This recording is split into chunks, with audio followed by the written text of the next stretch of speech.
নমস্কার বন্ধুরা, লিপিকাস কিচেনে আপনাদের সবাইকে স্বাগত। আমার আজকের রেসিপি নিরামিষ চানা পনির মশলা। এই চানা পনির মশলা কিন্তু লুচি, কচুরি বা পরোটার সঙ্গে খেতে দুর্দান্ত। আর এর জন্য আমি এখানে নিয়ে নিয়েছি 8 থেকে 10টা কাজু, 2 চামচ পোস্ত, একটা টমেটোকে রাফলি কুচিয়ে নিয়েছি, আর নিয়েছি 2 ইঞ্চি আদাকে টুকরো করে নিয়েছি, আর নিয়েছি কাঁচা লঙ্কা। এই সব কিছুকে মিক্সিতে দিয়ে একটা পেস্ট বানিয়ে নিয়েছি। এইবার কুকারে গ্যাস ওভেনটা অন করে কুকারে 2 গ্লাস পরিমাণ জল নিয়ে নিয়েছি, আর জলে দিয়ে দিলাম সারা রাত ধরে ভিজিয়ে রাখা কাবলি ছোলাটা, আর এর মধ্যে দিয়ে দেব সামান্য নুন। দিয়ে ছোলার সঙ্গে নুনটা মিশিয়ে নিয়ে কুকারের ঢাকনাটা দিয়ে 4 থেকে 5টা সিটি দিয়ে ছোলাটা সেদ্ধ করে নিলাম। এরপর একটা কড়াইতে 4 থেকে 5 চামচ সাদা তেল নিয়ে নিয়েছি। তেলটা গরম হয়ে গেলে এর মধ্যে প্রথমেই পনিরটা দিয়ে ভেজে নেব। এখানে আমি 150 গ্রাম পনিরকে ছোট ছোট টুকরো করে নিয়েছি। এবার পনিরগুলোকে হালকা বাদামি করে ভেজে নেব। পনিরটা হালকা বাদামি করে ভাজা হয়ে গেলে তুলে নিচ্ছি।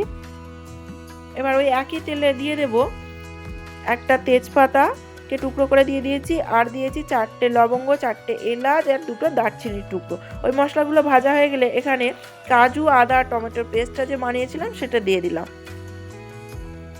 ওই মশলা থেকে তেল ছাড়া শুরু হলেই এর মধ্যে দিয়ে দেব 1 চামচ হলুদ, 1 চামচ লঙ্কার গুঁড়ো, 1 চামচ কাশ্মীরি লঙ্কার গুঁড়ো, 1 চামচ জিরে গুঁড়ো, হাফ চামচ ধনে গুঁড়ো, আর স্বাদ মতো নুন। সব মশলাগুলোকে একসাথে খুব ভালোভাবে কষিয়ে নেব। আর এখানে আমি ওই কাজু আর টমেটো পেস্ট করে যে মিক্সি ধোয়া জলটা রেখে দিয়েছিলাম, সেই জলটাই এখানে দিয়ে দিচ্ছি।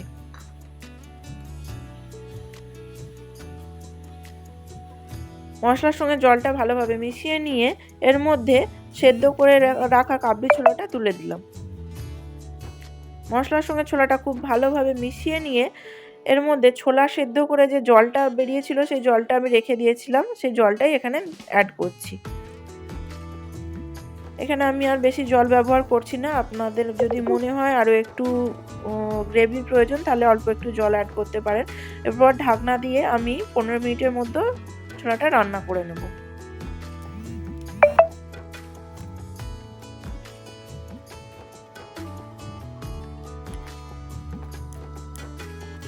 পনেরো মিনিট পর দেখুন ছোলাটা খুব ভালোভাবে সেদ্ধ হয়ে গেছে। এবার এর মধ্যে পনিরটা অ্যাড করে দেবো। পনিরটা ছোলার সঙ্গে মিশিয়ে দিয়ে আরও 10 মিনিট ঢাকনা দিয়ে রান্না করে নেব।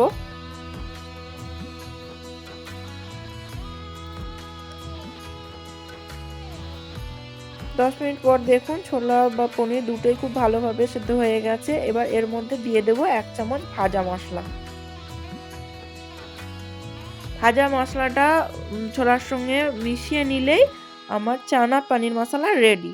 তো বন্ধুরা, কেমন লাগলো আমার এই ভিডিওটা? ভালো লাগলে অবশ্যই লাইক কমেন্ট করে যাবেন, এবং যে যেখান থেকে দেখছেন ফেসবুক বা ইউটিউব, যে যেখান থেকেই দেখেন না কেন, ফেসবুক থেকে দেখলে ফলো করতে ভুলবেন না অবশ্যই, এবং ইউটিউব থেকে দেখলে চ্যানেলটি সাবস্ক্রাইব করে আমার পাশে থাকার অনুরোধ রইল।